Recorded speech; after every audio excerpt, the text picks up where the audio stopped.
ဘလော့စပြီးဆိုတာနဲ့အိမ်နာကိုရင်ဆုံးသွားပါတယ်ယခုဘလော့လေးကတော့ဒီဘတ်ဂျက်ငွေ1000ခွဲတဲ့နေပေါ့နော်ဘယ်ဒီကိုသွားလို့ရတယ်ဘာကြီးလုပ်လို့ရတယ်ဆိုတာကိုရိုက်ကူးထားခြင်းဖြစ်ပါတယ်နေရာလေးကတော့အားလုံးအထူးတလေပြောစရာလိုပဲသိကြမယ်လို့ထင်ပါတယ်ဒီအောင်ထဲမှာဓာတ်ပုံရရတာရန်ဝါသနာပါပါတယ်သူက post ပေးတာလည်းရန်ကျွမ်းနေပေါ့နော်မနေ့ကလည်းဒီ post ပဲဒီနှစ်လည်းဒီ post ပါပဲအားကြီးကတော့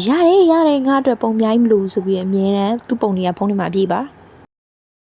ရုပ်ရှင်ရောလည်းမြင်တဲ့အတိုင်းပေါ့နော်လူတွေကကြိတ်ကြိတ်တို့ဖြစ်နေတဲ့အခါကျတော့3ယောက်သားပေါ့နော်နေရာကြီးလူခဲ့ရပါတယ်ပေါ့နော်ဒီရုံမှာလူကအပြည့်ချက်ဖြစ်နေတဲ့ခါကျတော့ရံပြစ်မှာစိုးလို့ပေါ့နော်သူကနေရာကိုပြန်ပြီးတော့ချထားပေးနေရပေါ့နော်ဘယ်နေရာမှာဘယ်လိုထိုင်ရမယ်ပေါ့နော်ပြီးတော့ဒီရုပ်ရှင်ရုံနဲ့ပတ်သက်တဲ့သမိုင်းကြောင်းတွေလည်းပေါ့နော်သူကအထူးတလဲပေါ့နော်ရှင်းပြနေပါတယ်ပြီးတော့နေရာချပေးနေပါတယ်